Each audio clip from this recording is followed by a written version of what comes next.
C'est La Laine maudite, un roman policier de Hazel Stitchworth, tome 4, écrit par Fiona Grace, lu par Audrey. Chapitre 1. Hazel Stitchworth se tenait au milieu du repère des tricoteuses, entourée d'une myriade de pelotes de laine aux couleurs de l'arc-en-ciel et enveloppée par l'odeur réconfortante de la laine. La lumière du soleil traversait la grande baie vitrée de la boutique, inondant le parquet d'une lueur chaleureuse et révélant des particules de poussière qui dansaient dans l'air. Elle soufflait et pestait en essayant de faire entrer une dernière pelote de mérino jaune beurre, toute douce, dans sa valise déjà pleine à craquer. Tout son poids reposait sur la valise rigide, posée sur la grande table au centre du magasin. La laine était censée être souple et moelleuse, mais rien ne bougeait assez pour qu'elle puisse fermer la valise. « Allez, petite chipie !» marmonna Hazel, ses boucles bondissant alors qu'elle appuyait sur le couvercle. « Il y a toujours de la place pour une de plus ?» Mais à force de pousser, la pelote jaune jaillit de la valise, atterrissant sur le sol et se déroulant légèrement en roulant sur la moquette. La frustration monta en elle. Il lui fallait une éternité pour rerouler les pelotes qui s'échappaient. Elle n'osait imaginer le désordre que cela allait provoquer. Un rire familier retentit derrière elle. Elle se retourna et aperçut Fiona, sa partenaire d'affaires et meilleure amie, adossée à l'embrasure de la porte menant à l'arrière-boutique, un sourire amusé aux lèvres. « Tu sais, Hazel, » lança Fiona, les yeux pétillants de malice, « je crois que cette pauvre laine essaie de te faire passer un message. Peut-être qu'elle n'est pas encore prête pour les vacances. » Résignée, Hazel se pencha pour ramasser la pelote de mérinos jaune rebelle qui lui avait échappé. Hazel la serra dans ses mains, appréciant la douceur de ses fibres contre sa peau. Elle balaya la boutique du regard, observant les étagères débordant de pelotes colorées, les fauteuils moelleux dans le coin où les clientes venaient souvent tricoter et papoter, et l'exposition de châles et pulls délicats suspendus au fond. « Fiona !» soupira Hazel, la voix mêlée d'exaspération et d'amusement. « Si chaque pelote se défait comme ça, je vais mettre un temps fou à préparer mes affaires pour la Nouvelle-Zélande. Je serai encore là à Noël. » Elle reposa délicatement la pelote jaune sur sa valise. Même si elle n'avait pas vraiment besoin de toute cette laine pour son voyage, il était important pour elle d'avoir le choix pour les projets qu'elle comptait réaliser pendant le séjour. Une partie de son activité consistait à créer de nouvelles pièces à vendre en boutique. Elle confectionnait ses écharpes, chemises, jupes et gants lors de ses déplacements. Fiona rit doucement et s'approcha d'Hazel, jetant un œil à la valise débordante. « Je déteste te l'annoncer, mais je crois qu'il va te falloir plus d'une valise pour ce voyage. » Les yeux d'Hazel s'écarquillèrent en contemplant ses bagages gonflés à bloc. « Mais j'ai déjà tellement emballé. Regarde toute cette laine. Je ne peux pas aller à une vente aux enchères de laine et à un concours de tonte de mouton sans avoir de quoi choisir. Qu'est-ce que je ferai si quelqu'un me demande des échantillons ou si j'ai besoin d'une couleur précise pour un projet qu'on nous confie ?» Fiona secoua la tête, un sourire attendri sur les lèvres. « Hazel, ma chérie, tu vas à une vente aux enchères de laine, pas ouvrir une boutique éphémère en Nouvelle-Zélande. Je crois que tu te prends un peu trop la tête. » Hazel laissa retomber ses épaules en regardant sa valise trop pleine. « Tu as raison, bien sûr, mais je n'y peux rien. J'ai besoin que tout se passe bien. J'ai l'occasion de rencontrer de nouveaux fournisseurs. Ça pourrait vraiment changer la donne pour nous. » Fiona s'apprêtait à répondre, sans doute avec une remarque bien sentie, quand la clochette de la boutique tinta joyeusement, annonçant l'arrivée d'une nouvelle personne. Les deux femmes se tournèrent et virent Rosemary, la sœur d'Hazel, entrer d'un pas léger. Ses cheveux étaient ébouriffés par le vent et ses joues rosies par l'air vif de l'automne. « Eh bien, lança Rosemary d'une voix chaleureuse et taquine. « Qu'est-ce qu'on a là ?» Hazel et Fiona échangèrent un regard perplexe. Hazel se demanda pourquoi elles parlèrent de son prochain voyage, un sujet que Rosemary connaissait déjà. Avait-elle oublié un événement important pour Rose ? Y avait-il quelque chose qu'elle devait faire pour elle et qu'elle avait laissé passer ? Hazel savait que sa sœur venait lui dire au revoir avant son départ pour l'aéroport, mais elle n'avait pas compris qu'il y avait autre chose à faire. Rosemary les fixa, attendant une réponse. Quand elle comprit qu'elle n'en obtiendrait pas, elle répondit à la place. « La pelote qui ressemble à un fil tiré, qui s'échappe de ta valise ? Cette laine jaune, on dirait des serpentins jetés partout dans la pièce. » C'est à ce moment-là que Hazel prit vraiment conscience du désastre causé par sa laine. De longs brins de mérino jaune vif s'entremêlèrent sur le sol, s'enroulaient autour des pieds des chaises et traversèrent la pièce comme si la laine avait mené sa propre révolte joyeuse. Hazel poussa un gémissement, pressant une main contre sa joue, tandis que Fiona étouffait un rire derrière la sienne. Rosemary sourit, avançant plus loin dans la boutique. « Eh bien, » fit Rosemary d'un ton enjoué, brandissant la laine comme une preuve sortie d'une scène de crime, « il va te falloir une deuxième valise. » « C'est exactement ce que j'ai dit, » expliqua Fiona, riant encore à demi. Hazel s'efforça de ne pas lever les yeux au ciel. « Alors, Rose, comment avancent les travaux à l'auberge Stitchworth ?» Le sourire de Rosemary vacilla légèrement et elle poussa un profond soupir. « Oh, par où commencer ? Les travaux ? Eh bien, ça avance, je suppose. La chambre où Meredith… » Elle s'interrompit, sa voix baissant d'un ton. « Où c'est arrivé ? On ne la reconnaît presque plus. » Hazel et Fiona échangèrent un regard inquiet, leur légèreté d'avant s'évanouissant à l'évocation de l'événement tragique qui avait bouleversé leur petite ville quelques mois plus tôt.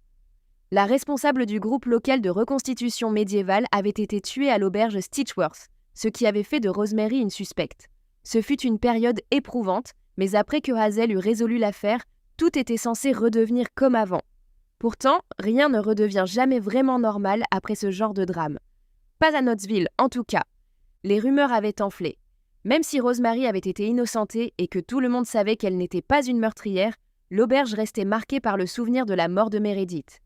Rose se laissa tomber dans l'un des fauteuils moelleux, la fatigue se lisant sur son visage. « J'ai repeint les murs en lavande douce. C'est censé favoriser la détente et un sommeil paisible. C'est une couleur magnifique. Je l'ai vue dans une de ces émissions de déco à la télé. »« Ça a l'air vraiment chouette, » répondit Hazel, essayant d'alléger l'atmosphère. « Je suis sûre que ce sera superbe. Rien à voir avec la chambre vieillotte d'avant. Elle avait bien besoin d'un coup de neuf. Il faut que ta touche personnelle s'y retrouve davantage. » Les paroles de Hazel firent mouche. Rosemary se pencha en avant, les yeux brillants d'enthousiasme en décrivant la transformation. « Tu n'imagines pas la différence, vraiment. J'ai changé tous les meubles. Fini les gros meubles en chêne qui rendaient la pièce si oppressante. Maintenant, il y a un magnifique lit à baldaquin en bouleau clair, avec des rideaux vaporeux qui flottent dans la brise quand les fenêtres sont ouvertes. Ce n'est pas encore terminé, mais ça avance bien. Je suis contente que tu changes tout ça. Toute cette histoire m'a vraiment fait peur, dit Fiona. Ça a été dur pour nous tous, murmura Hazel à peine audible. J'ai déjà résolu des meurtres, mais celui-là, c'était différent. Plus personnel, parce que c'était ici, chez nous, et que ça vous concernait tous. Elle s'interrompit, son regard se perdant vers la vitrine de la boutique où elle apercevait les rues familières de Knottsville, animées par l'après-midi. « Voir tous ceux que j'aime mêlés à tout ça, » reprit Hazel, la voix nouée. « Je ne sais pas si je pourrais le refaire. C'était horrible. » Fiona lui serra la main avec douceur. « Tu n'auras pas à recommencer, parce qu'il n'y a plus de mystère à résoudre. Il ne reste plus qu'à faire rentrer toute cette laine dans une valise. C'est ça, l'auberge aura l'air toute neuve, et tu seras bientôt partie pour ta grande aventure en Nouvelle-Zélande, » dit Rosemary avec un sourire bienveillant. « Dès que tu te débarrasseras de 20 de ces pelotes ou que tu trouveras une deuxième valise. » Hazel était reconnaissante envers sa meilleure amie et sa sœur qui l'aidaient à voir le bon côté des choses. Mais elle restait bloquée sur le fait qu'elle avait dû résoudre un meurtre pendant que sa sœur se faisait interroger. Il y avait déjà eu des meurtres. Hazel avait déjà eu des ennuis, elle-même accusée de meurtre, mais elle aurait préféré revivre cette situation 5 fois plutôt que de devoir fouiller sa propre communauté pour démasquer un assassin qui s'en était pris à l'un des leurs. Partout ailleurs, elle pouvait jouer un rôle, mais chez elle, la réalité l'a rattrapée. Hazel força un sourire, tentant de chasser ses souvenirs pesants. « Vous avez raison, toutes les deux. Je devrais me concentrer sur l'avenir. D'ailleurs, il faut vraiment que je termine de préparer ma valise pour ce voyage. » Elle se tourna vers sa valise trop pleine, la jaugeant d'un œil critique. Au moment où elle s'apprêtait à essayer de la fermer une dernière fois, une autre pelote de laine tomba sur le côté. La pelote rose roula à travers la pièce, déclenchant un fou rire chez Rosemary et Fiona. Hazel inspira profondément, essayant de ne pas crier de frustration. Alors qu'elle ouvrait la bouche pour les réprimander, son téléphone sonna dans sa poche arrière. Hazel glissa la main dans sa poche, cherchant son téléphone qui vibrait avec insistance. Le parquet chaud de la boutique grinça sous ses pieds alors qu'elle se déplaçait, le front plissé d'inquiétude. Qui pouvait bien l'appeler en plein milieu de la journée ? Les rires joyeux de Rosemary et Fiona s'estompèrent à mesure qu'elle se concentrait sur l'écran lumineux dans sa main. Le nom de Liam s'afficha, accompagné d'une photo de lui, tout sourire, le bras passé autour des épaules de Hazel. Elle s'inquiétait pour lui, son complice de toujours. Il n'appelait pas souvent quand il savait qu'elle préparait un voyage. « C'est Liam !» annonça-t-elle, le front toujours soucieux. Les rires cessèrent aussitôt, remplacés par un silence tendu. Fiona et Rosemary échangèrent un regard inquiet pendant que Hazel décrochait. « Liam, tout va bien ?» demanda Hazel, la voix teintée d'anxiété. Chapitre 2. Hazel, salut !» s'exclama la voix enjouée de Liam à travers le téléphone, la chaleur familière de son ton apaisant aussitôt une partie de la tension de Hazel. Elle pouvait presque imaginer son large sourire et ses yeux pétillants pendant qu'il parlait. « Liam, souffla Hazel, soulagée. Tu m'as fait une de ces peurs. J'ai cru qu'il s'était passé quelque chose. » Un silence s'installa à l'autre bout du fil, et Hazel entendit au loin le bruit de la circulation et ce qui ressemblait à un chien qui aboyait. Elle retint son souffle, attendant la réponse de Liam, l'esprit envahi par toutes sortes de scénarios catastrophes. Il avait l'air joyeux, mais il pouvait très bien annoncer une mauvaise nouvelle, comme s'il ne voulait plus la voir, ou qu'il avait perdu son travail. « Quelque chose qui ne va pas ? » « Oh non, tout va bien, » répondit Liam, une pointe d'inquiétude dans la voix. « Je voulais juste vérifier si tu étais prête pour ton grand voyage en Nouvelle-Zélande. Tu sais, m'assurer que tu n'oublies rien et te souhaiter bonne chance. » Hazel inspira profondément. Elle ne s'en était pas rendue compte jusque-là, mais Liam l'avait accompagnée à chacun de ses voyages depuis leur rencontre à la conférence. Il n'y avait pas si longtemps. « Eh bien, j'essaie de faire ma valise, » répondit Hazel, jetant un regard à sa valise et à la pelote rose qui venait de s'en échapper. Derrière elle, Fiona lança « Ça ne se passe pas très bien. » Hazel adressa un regard faussement courroucé à Fiona avant de se reconcentrer sur l'appel. « Qu'est-ce que j'entends ?» demanda Liam, la voix curieuse et légèrement inquiète. « Tout va bien chez toi ?» Hazel soupira, passant une main dans ses boucles. « Disons que j'ai peut-être un peu surestimé la capacité de ma valise et sous-estimé la quantité de laine absolument indispensable pour ce voyage. » Il y eut un silence à l'autre bout du fil, puis le rire chaleureux de Liam résonna à l'oreille de Hazel. « Oh, je croyais que c'était grave. Maintenant, je comprends exactement ce que tu as ressenti, » dit-il soulagé. Hazel souffla, les joues légèrement rouges. « Mais c'est grave, Liam. Il faut que tout soit parfait. C'est un événement énorme. Une vente aux enchères de laine et un concours de tonte de mouton en même temps, ça veut dire qu'il y aura tout le monde, des futurs fournisseurs aux futurs clients. Je veux faire bonne impression, même si je ne sais pas trop comment, vu que je ne connais personne. » « Hazel, » répondit Liam d'une voix douce, pleine de chaleur et d'assurance. « Respire un bon coup.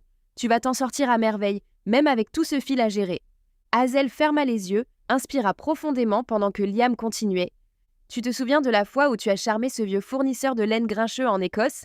Il t'a même fait une remise à la fin. » Hazel ne put s'empêcher de sourire à ce souvenir. « Ce n'était pas pareil, » protesta-t-elle faiblement. « Je le connaissais, ce monsieur.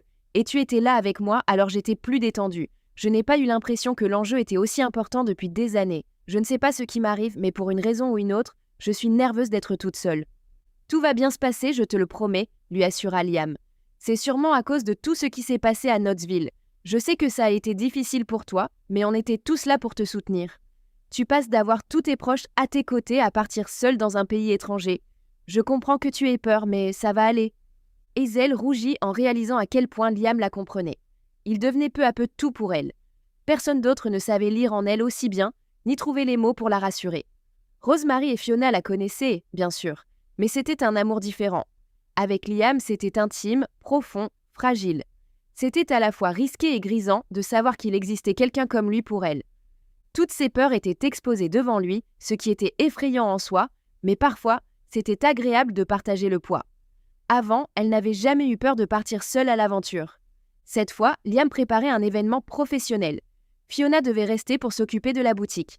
Rosemary avait des travaux à surveiller, même ses amis qui venaient d'habitude, Léonard et Georgia, avaient leurs propres raisons. Georgia l'avait appelé plus tôt dans la semaine pour annuler son vol et sa venue à la vente à cause d'une urgence familiale. Léonard, lui, n'avait jamais prévu de venir, pris par le week-end des petits commerces de sa ville. Pour la première fois depuis longtemps, Hazel se retrouvait vraiment seule. Avec tout ce qui s'était passé ces derniers mois, elle ne savait pas si elle était prête à affronter une nouvelle aventure en solo. Hazel se rendit compte que Liam était toujours en ligne et s'empressa de dire « Merci. Désolée, c'est juste que je ressens un peu la pression, je crois. » « La pression ? Tu es Hazel Stitchworth. Tu pourrais tricoter un pull les yeux fermés et résoudre des meurtres pendant ton temps libre. Une vente de laine et un concours de tonte, c'est de la rigolade pour toi, » répondit Liam avec chaleur. « Tu as raison, je sais ce que je fais et je devrais retrouver la confiance que j'ai toujours eue, » dit Hazel, à moitié pour elle-même, pour se donner du courage. « Mais c'est quand même dommage que tu ne puisses pas venir. Je serai là en pensée. Et je ne suis jamais qu'à un coup de fil, » répondit Liam, la voix douce et rassurante. Hazel se demanda s'il réservait ce ton-là rien que pour elle. Quand Hazel raccrocha, un léger sourire aux lèvres, elle se retourna et découvrit Fiona et Rosemary derrière elle, les yeux pétillants d'excitation. Elle la fixait, prêtes à bondir. « Alors » lança Fiona, la voix pleine de curiosité. « Qu'est-ce que notre cher Liam t'a dit » Hazel leva les yeux au ciel avec indulgence, mais ne put empêcher une légère rougeur de lui monter aux joues. « Oh, tu sais, répondit-elle en riant, secouant la tête. Il appelait juste pour me souhaiter bonne chance pour le voyage. Pourquoi vous me regardez comme ça ? Elles avaient déjà rencontré Liam. Hazel leur avait enfin tout raconté sur ce qui s'était passé entre elle et Liam et sur ce qu'ils ressentaient l'un pour l'autre. Alors pourquoi était-elle aussi surexcitée ? S'intéressait-elle vraiment à un simple coup de fil entre deux personnes qui étaient quasiment en couple à ce stade ? Rosemary et Fiona échangèrent un regard complice, les yeux pétillants de malice. Il se tramait autre chose. Elles attendèrent de lui annoncer quelque chose. Fiona s'éclaircit la gorge d'un air théâtral, lissant le devant de sa chemise en s'approchant de Hazel. « Eh bien, commença Fiona, la voix vibrante d'enthousiasme, pendant que tu parlais avec ton preux chevalier, j'ai reçu un mail. » Les sourcils de Hazel se froncèrent, intrigués. « Un mail ? De qui ? Pourquoi faire ? » « Ça pourrait rendre ton voyage encore plus palpitant. » Elle marqua une pause, les yeux brillants. « Tu te souviens de Jordan Matthews ?» Hazel haussa les sourcils, un éclair de reconnaissance traversant son visage. « Celle qui m'avait commandé une robe en dentelle ultra délicate ? Celle qui m'a pris 100 heures de travail et cette laine spéciale que j'ai dû aller chercher à l'étranger ? » « C'est bien elle, » acquiesça Fiona, peinant à contenir son excitation. « Elle va épouser un homme fortuné en Virginie et veut un châle sur mesure. Elle a expressément demandé que ce soit toi qui le réalise. Elle veut du spectaculaire. » Rosemary laissa échapper un sifflement admiratif. « On dirait quelqu'un qui n'a pas peur de dépenser et qui a des goûts de luxe. » Fiona opina vigoureusement. « Exactement. C'est une cliente fidèle, elle a toujours été comme ça. Et là, elle veut un châle pour son mariage. Mais pas n'importe lequel. Il doit être confectionné avec la plus belle et la plus douce laine mérinos qui existe. Elle a insisté, il faut que ce soit le nec plus ultra. Et elle est prête à y mettre le prix. » L'esprit de Hazel s'emballa déjà à l'idée des possibilités. La vente aux enchères de laine en Nouvelle-Zélande prenait soudain une toute autre importance. Elle pourrait y trouver cette laine mérinos d'exception parmi les meilleures au monde. Même si elle partait d'abord pour faire des recherches, Hazel avait désormais une raison de tester et d'acheter plus de laine pour ses fils spéciaux. Hazel laissa échapper un sifflement admiratif, ses doigts s'agitant d'eux-mêmes comme si elle sentait déjà les fibres luxueuses glisser entre eux. « Ça !» dit-elle, les yeux brillants. « C'est un défi à ma mesure. » Fiona sourit de toutes ses dents. « Je savais que tu dirais ça. Ce qui veut dire… » Elle désigna la valise délaissée, toujours prête à exploser. « Tu ferais bien de faire de la place pour toute la laine de luxe que tu vas dénicher. » Hazel poussa un gémissement en s'affalant sur la chaise à côté de Rosemary. « Pourquoi c'est de plus en plus compliqué à chaque voyage ? On dirait qu'il y a de moins en moins de place dans cette valise à chaque fois. » Hazel soupira, balayant du regard le chaos coloré qui régnait sur le sol de la boutique. Des fils jaune beurre et rose tendre serpentaient autour des pieds des chaises et sur le bois lustré, tissant une toile complexe qui aurait été magnifique si elle n'était pas aussi agaçante. « Bon, » dit-elle en se redressant, « je suppose qu'il n'y a plus qu'à tout rembobiner. » Elle se pencha, attrapant délicatement l'extrémité du fil jaune. En commençant à rembobiner la première pelote, Hazel retrouva un certain apaisement jusqu'à ce que l'excitation du projet s'estompe et que l'angoisse de quitter ses proches ne la rattrape. Le geste régulier d'enrouler la laine autour de ses doigts la calmait, mais son esprit allait bien plus vite que ses mains. L'idée de trouver la laine mérinos parfaite pour le châle de mariage de Jordan Matthews l'enthousiasmait, mais ajoutait aussi une pression supplémentaire à un voyage déjà stressant. Fiona s'agenouilla à côté d'elle, ramassant des boucles de fil rose en lui lançant un clin d'œil. « Tu sais, si tu cherchais vraiment une excuse pour prendre une valise en plus, cette commande de laine de luxe, c'est ton billet en or. » Rosemary laissa échapper un petit rire en s'installant sur l'accoudoir d'un fauteuil tout proche, les observant s'affairer. Ou alors, ajouta-t-elle d'un ton malicieux, tu pourrais simplement acheter une autre valise une fois sur place. Inutile de te stresser à faire ta valise maintenant, tu reviendras sûrement avec 3 fois plus que ce que tu emportes. Hazel leur lança un regard, mais ne put s'empêcher de sourire. On dirait que je n'ai aucune maîtrise de moi. Le silence qui suivit fut assourdissant. Tout le monde dans la pièce savait qu'Hazel revenait toujours avec plus de laine, de tissu, de pelote ou d'outils qu'il ne lui en fallait. Au Knitter's Nook, c'était devenu une habitude. Elle achetait d'abord les fournitures, puis elle en tirait toujours quelque chose de magnifique. Ça finissait toujours par marcher, mais on doutait d'elle à chaque fois à cause de ses idées farfelues. Fiona tout sauta dans son poing. Rosemary croisa les bras et haussa un sourcil sceptique. Hazel poussa un soupir théâtral. « D'accord, peut-être que j'ai tendance à en faire un peu trop. » Elle jeta un coup d'œil à la valise à moitié remplie, puis au désordre de pelotes autour d'elle. « Mais pour ma défense, j'aime être prête à toute éventualité. Fiona esquissa un sourire en coin. C'est une façon de voir les choses. Hazel continua d'enrouler sa laine, aidée tant bien que mal par sa meilleure amie et sa sœur. Elle s'efforçait de se rappeler que ce voyage serait formidable pour son activité. Le Knitter's Nook allait profiter de sa participation et cela suffisait à la motiver. Alors pourquoi était-elle aussi nerveuse? Chapitre 3. Hazel traîna sa valise trop pleine dans l'étroit couloir de l'avion, murmurant des excuses à chaque fois qu'elle bousculait un passager. Les compartiments à bagages lui semblèrent de plus en plus bas à chaque pas. Elle maudit silencieusement sa décision d'avoir pris un bagage à main aussi volumineux. « Pardon, excusez-moi », marmonna-t-elle en se faufilant dans l'allée. Elle sentait les regards impatients des autres voyageurs dans son dos. Elle jeta un œil à son billet pour vérifier son numéro de siège. 23B. Encore un petit effort, souffla-t-elle pour elle-même, ses boucles rebondissant à chaque pas. Enfin, elle atteignit sa rangée. Un homme à la grosse moustache occupait le siège côté couloir, plongé dans un roman épais. Après avoir hissé sa valise dans le compartiment au-dessus, il ne lui restait plus que son petit sac à dos à glisser sous le siège devant elle. Hazel s'éclaircit la gorge. L'homme leva les yeux de son livre, ses yeux bruns pétillants de gentillesse derrière ses lunettes cerclées de métal. « Ah, vous devez être au milieu », dit-il en se levant pour la laisser passer. Il glissa son roman sous son bras et lui tendit la main pour l'aider à se faufiler. « Merci », répondit Hazel avec un sourire gêné, essayant de ne pas le cogner. Ni la passagère côté hublot, une jeune fille déjà absorbée par un film sur son téléphone. Hazel s'installa, coinça son sac à dos sous le siège devant elle et fouilla dedans pour en sortir un casque anti-bruit et son téléphone. En quelques gestes, elle ouvrit son application de podcast préférée et fit défiler sa bibliothèque jusqu'à trouver ce qu'elle cherchait. Meurtre et mystère. Alors que l'avion commençait à rouler sur la piste, Hazel enfila son casque, la voix familière de l'animatrice résonnant à ses oreilles. Elle s'était récemment prise de passion pour les podcasts de faits divers, une habitude née après avoir dû innocenter sa sœur d'un meurtre. Cela la rassurait de savoir que d'autres partageaient ses centres d'intérêt et ses expériences. C'était un goût un peu tabou, cette fascination pour les morts prématurées. Hazel veillait toujours à respecter les affaires qui l'intéressaient.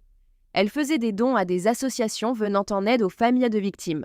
Elle écumait Internet pour tenter d'aider la police sur des affaires non résolues, collaborant avec des enquêteurs amateurs pour proposer des théories. Même si elle savait qu'elle aimait le sujet et adorait étudier les vieilles affaires, c'était un peu comme ramener du travail à la maison. Elle s'était forgé un avis sur toutes les affaires non élucidées qu'elle avait pu trouver le mois dernier. Étrangement, cela l'apaisait. Après que l'avion eut atteint son altitude de croisière, Hazel sortit un petit ouvrage de tricot qu'elle avait commencé chez elle. Il s'agissait d'un modèle de débardeur qu'elle avait trouvé en ligne, proposé par l'une de ses créatrices préférées. Un magnifique fil bleu glissait entre ses aiguilles, tandis qu'un duo de jeunes femmes lui parlait dans les oreilles d'une affaire non résolue vieille de 20 ans.